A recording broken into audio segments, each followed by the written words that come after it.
你告诉我要解决什么问题？老师，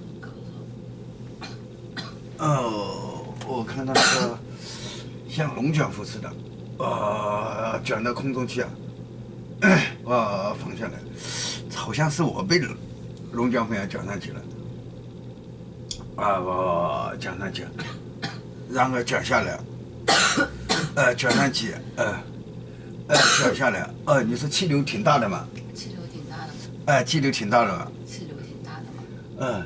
怎么现在气流是旋转式的？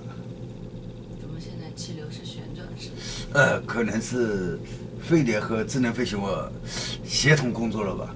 可能是飞碟和智能飞行物协同工作了吧？明白了这个道理以后，说完了以后就把我放下来了放下来了是气流引起的，